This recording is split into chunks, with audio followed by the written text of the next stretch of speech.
Welcome back friends. हमारी series proteins को आज हम कंटिन्यू कर रहे हैं with topic regarding proteins chemistry, in which we will discuss proteins under two headings. First is functional classification of protein.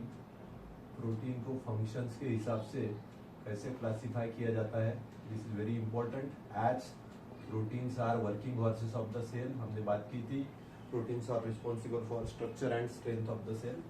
और उसके बाद हम बात करेंगे structural organisation of protein. So क्योंकि प्रोटीन में स्ट्रक्चर बहुत ज़्यादा इंपॉर्टेंट है, so how proteins are arrange as per their structure, that is primary, secondary and tertiary and quaternary, इसके बारे में डिटेल में बात करेंगे। So today we will be discussing two basic topics, functional classification and structural organisation of protein. Coming to proteins proper, जैसे हमने बात की थी, proteins are polymers of amino acids. बहुत सारे अमाइनो एसिड ज्वाइन होके उनका जो एक बड़ा स्ट्रक्चर बनता है, that is called as proteins. Proteins is a polymer of amino acid. और हमने बात की थी protein is a working horse of the cell, क्योंकि प्रोटीन के पास बहुत सारे स्ट्रक्चर है। सो बहुत सारे स्ट्रक्चर फंक्शन होने की वजह से प्रोटीन का functional classification becomes very important. So functional classification of proteins. First type of proteins are structural proteins. Structural proteins मतलब वो proteins which are giving structure and strength to the body. For example, हर जगह पे अभी अपने को इसको example quote करना जरूरी है। Collagen, collagen is present, which is a structural protein. Elastin, keratin.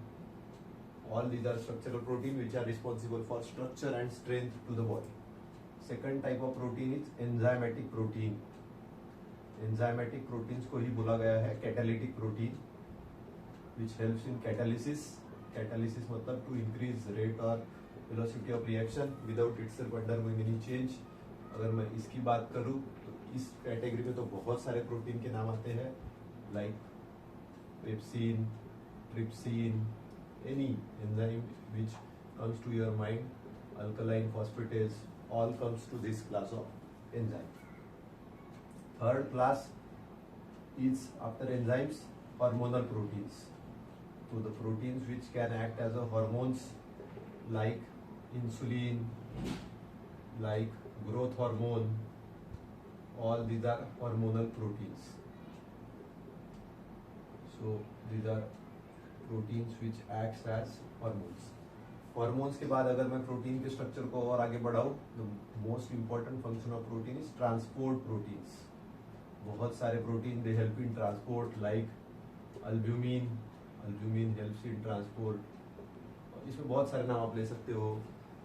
Haemoglobin, it is a transport protein. So these are protein which help in various transport activities. Transport के बाद अगर मैं बात करूँ तो storage is very important function of protein. Proteins help in storage of many things like ovalbumin. Ovalbumin is present in egg and it is help in storage function of protein. So ovalbumin is the very good example. इसके बाद मैं अगर आगे बढ़ूँ तो contractile protein. Contractile मतलब जो proteins help in contract muscle contraction basically, that is actin, myosin, these are contractile proteins present. इसके बाद अगर मैं थोड़ा आगे बढ़ूँ कॉन्ट्रैक्शन के बाद, तो प्रोटीन के पास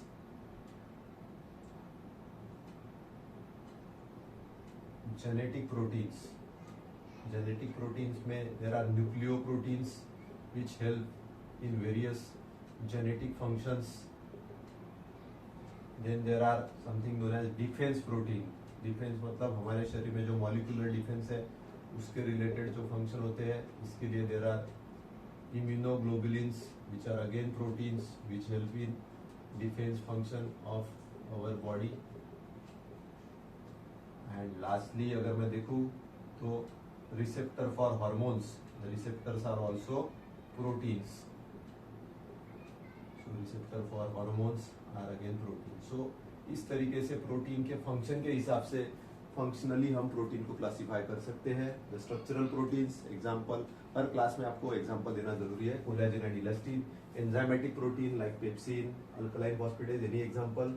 Hormonal protein can be insulin, growth hormone, which are hormones, transport, which helps in transport, albumin, hemoglobin, storage, which helps in storage, oalbumin, contractile protein, actin, myosin, genetic proteins like nucleoprotein, defense protein like immunoglobulin, and some receptor for hormones, they are again proteins. तो functional classification of protein is very important. आपको इसको हर class का example याद करना जरूरी है.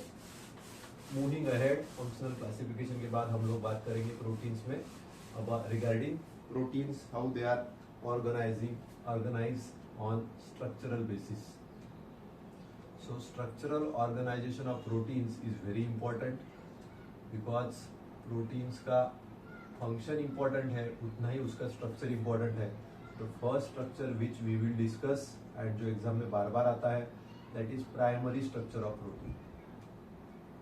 सो what is primary structure of proteins according to हमारी definition जो हमने सबसे पहले देखी थी, the primary structure of protein is linear sequence of amino acid. आपको पता ही है प्रोटीन के स्ट्रक्चर में there are many amino acids and amino acid join together in linear sequence to form protein. So best example is this is linear sequence of amino acids which is present in protein structure and this forms protein. There are many proteins, hundred to thousands of amino acids joined together to form linear sequence of amino acid and the appearance is known as string of beads. String of beads मतलब मोतियों की माला. ऐसा लग रहा है these beads are arranged in a straight line or in a compact arrangement. This is a linear sequence of amino acids and this linear sequence of amino acid are held together by peptide bond. तो protein के अंदर primary structure के अंदर जो bond होता है वो उसका नाम होता है peptide bond.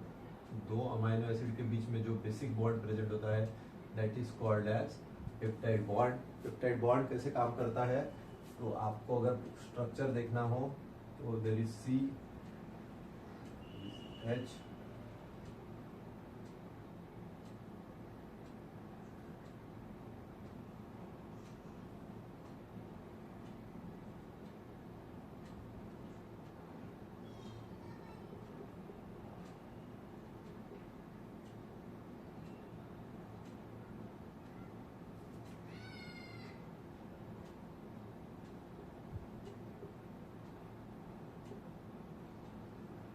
So this is amino acid 1. ये पहला अमाइनो एसिड है, ये दूसरा अमाइनो एसिड है 2. ये दोनों के बीच में there is bond. The bond is known as peptide bond. This is the peptide bond which is present and it is form between carboxy terminal. This is a carboxy terminal. This is carboxy terminal and amino terminal and this is amino terminal. तो carboxy terminal और amino terminal, carboxy terminal of one amino acid joins with amino terminal of second amino acid and it is formed the peptide bond. And this is very strong bond. This is a covalent bond which is present in structure of protein and this bond is covalent. This is a partial double bond. अगर मैं इसकी characteristic की बात करूँ तो it is a partial double bond in nature and it is a very strong and covalent bond which forms between two amino acid और जिसकी वजह से यहाँ पे पेप्टाइड बॉन्ड बनता है and this structure is known as primary structure of protein between two amino acids. Always keep it in mind this primary structure is a backbone of protein structure. Protein के structure का अगर कोई backbone है वो है primary structure of protein. This is the backbone of protein structure which is form due to peptide bonds and peptide bond act as a cementing material between two amino acid. दो amino acid के बीच में ये cement की तरह act करता है, इनको ये स्ट्रॉन्ग बनाता है, दोनों को पकड़ के रखता है अच्छे से and this is responsible for functions of protein. Primary protein का जो स्ट्रक्चर है, primary structure, it is responsible for functions of protein. Protein के जो फंक्शंस है and they are determined by primary structure of protein. And आपको पता ही है each protein has unique sequence. हर प्रोटीन का अमाइनो एसिड का sequence is a different and वो structure unique sequence it is determined bye, क्योंकि हर अमाइनो एसिड का कोडिंग कोडॉन एंटी कोडॉन अलग रहेगा. So each protein has unique sequence and this is determined by jeans.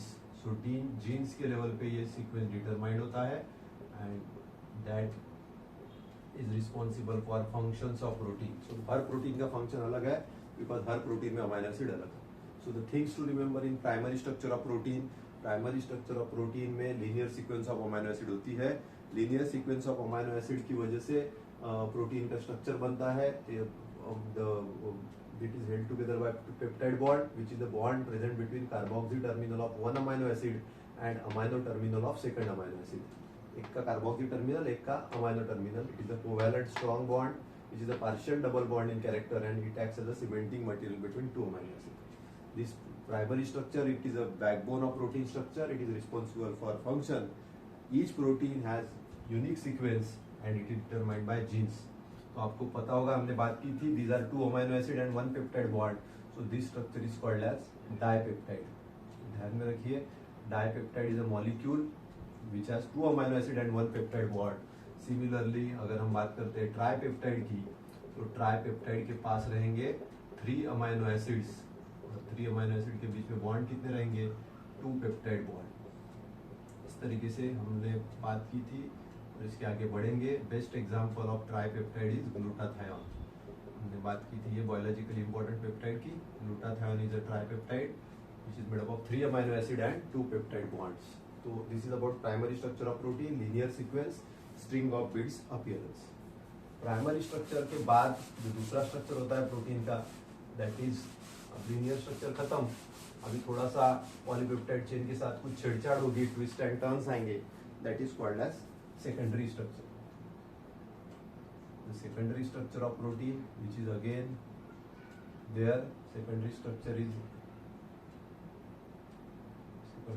of protein, it is known as, it is a here polypeptide chain which was straight. यहाँ पे polypeptide chain सिर्फ चल रही थी. Now polypeptide chain has, इसमें खुद के अंदर polypeptide chain की it has folded into, fold हो जाएगा. ये 2 जगह से फॉर्म होगा. रेगुलर फोल्डिंग होगी तो हेलिक्स बनेगी, कभी शीट बनेगी, या इरेगुलर तरीके से अगर फोल्ड होगी तो टर्न्स एंड लूप्स बनेगी. So these are the 2 types of possibilities in which protein में पॉलीपेप्टाइड चेन फोल्ड हो सकती है. Regularly it is alpha helix and beta pleated sheet. So helix आपको पता ही है. Helix, so in this way the alpha helix can be form which is the secondary structure of protein, और a sheet appearance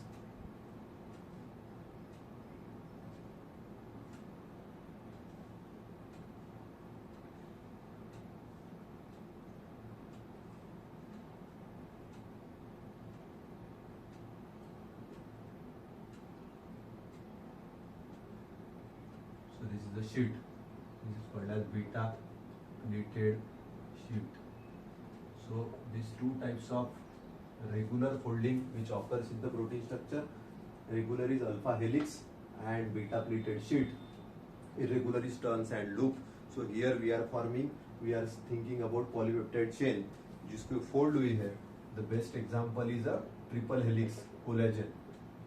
Best example of secondary structure of protein is collagen, which has got triple helix structure. Triple helix structure होता है collagen के पास. Glycine, proline and hydroxyproline का triple helix बनता है. Glycine is the most common amino acid and this triple helix it is stabilised by, triple helix जो structure है it is stabilised by interchain hydrogen bond. यहाँ पे दूसरा bond आएगा. यहाँ पे पेप्टाइड बॉन्ड तो रहेगा ही रहेगा, बट पेप्टाइड बॉन्ड के साथ साथ हाइड्रोजन बॉन्ड भी रहेगा. So hydrogen bond which is present between 2 chains, it is offering stability to the structure and this is the secondary structure of protein which is called as alpha helix. Helical appearance है and this is a beta pleated sheet. इसका best example होता है collagen which is the triple helix and it is stabilised by interchain hydrogen bond. So primary structure में हमने बात की थी linear sequence की, स्ट्रिंग ऑफ बिट्स. अभी यहाँ पे हेलिक्स एंड शीट्स है, थोड़ा ट्विस्टिंग है, थोड़ा टर्न्स है. And best example is collagen, और यहाँ पे बॉन्ड्स बदल गए, बॉन्ड का नाम है hydrogen bond. So this is the secondary structure of protein which is by hydrogen, by interchange hydrogen bonds. इसको और एक्सटेंड करेंगे हम लोग तो दो स्ट्रक्चर से यहाँ पे बात करेंगे, दैट इज टर्शियरी स्ट्रक्चर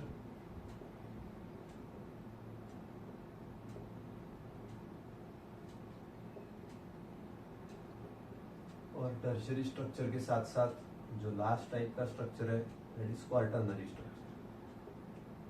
ये दोनों टाइप के स्ट्रक्चर की अगर मैं साथ में बात करूं, टर्शियरी एंड क्वार्टरनरी स्ट्रक्चर की, तो ये दोनों टाइप के स्ट्रक्चर में सबसे कॉमन फीचर ये है कि both this type of structure they are non linear. अभी तक लीनियर चल रहा था, अभी लीनियर कुछ भी नहीं रहेगा, नॉन लीनियर रहेगा. And they are 3 dimensional structure. 3 dimensional structure इसमें रहेंगे. प्रोटीन का स्ट्रक्चर सिंपल नहीं रहेगा, it will become 3 dimensional. You can see the tertiary structure की अगर मैं बात करता हूँ तो टर्शियरी स्ट्रक्चर में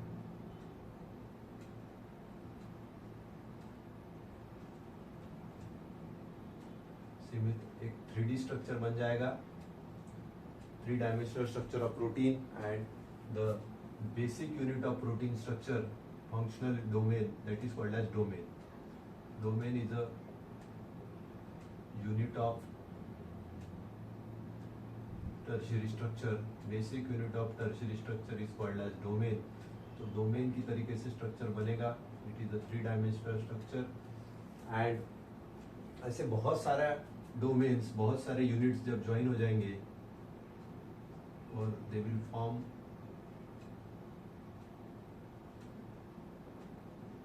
तो ये बहुत सारे सिस्टम के पास आके जब डोमेन्स को ज्वाइन कर लेंगे, so that is called as quaternary structure. Quaternary structure, here we can see example of quaternary structure जहाँ पे बहुत सारे डोमेन साथ में आए हैं. And what we have got is tetramer. So domain is a word which is called as it is a basic unit of tertiary structure. और बहुत सारे domains they come together to form one is monomer. monomer आपको पता ही है, it is a single unit. फिर उसके बाद आता है dimer. dimer मतलब 2 units. उसके बाद आता है ट्राइमर 3 यूनिट्स. और उसके बाद आता है टेट्रामर. टेट्रामर मतलब 4 यूनिट्स. तो 4 यूनिट्स अगर किसके पास रहेंगे तो we will call it as a quaternary structure of protein. It is a tetramer. Best example of tetramer is a haemoglobin. Haemoglobin is a molecule, protein molecule which is having 4 molecules, alpha 2 beta 2. So 2 alpha 2 beta, it is a tetramer. Haemoglobin is a best example of tetramer. इसके सिवाय भी अगर example देखना है, there is one enzyme known as lactate dehydrogenase.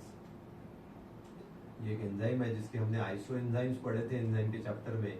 It was having 4 units. तो 4 units होने की वजह से it was again a tetramer. 4 unit में H4 रहते थे, H3M, H2M2, HM3 और M4. इसके 5 आइसो एंजाइम्स है and all 5 isoenzymes are because of the tetrameric structure of the protein. So this is a quaternary structure. ये enzyme है but all enzymes are protein. So ये enzyme becoming example of quaternary structure of the protein. और the simplest example is hemoglobin which is again a tetramer. So समझने के लिए फिर से एक बार tertiary and quaternary structure of protein both are non-linear, both are 3 dimensional. इसके अंदर 3D structure जो होता है, एक होता है that is called as tertiary structure which is a domain, which is a unit of tertiary structure is called as domain. So this is a 3D structure that is called as tertiary structure. and quaternary structure is a बहुत सारे tertiary molecules एक साथ join होके जब बनाते हैं, that is called as quaternary structure. this is example of tetramer. tetramer के बारे में हमने बात की. तो you should have one example related to that. hemoglobin is a tetramer, LDH is a tetramer. अगर मैं बात करता हूँ इनके bonds की, bonds which are present in the tertiary and quaternary structure, तो bonds which are present in tertiary and quaternary structure are, the bonds are hydrogen bond, hydrogen bond भी इसमें प्रेजेंट होते हैं टर्शियरी एंड क्वाटरनरी स्ट्रक्चर में। उसके बाद hydrophobic bond भी होते हैं present in the structure.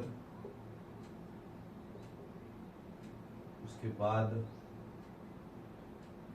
Electrostatic bond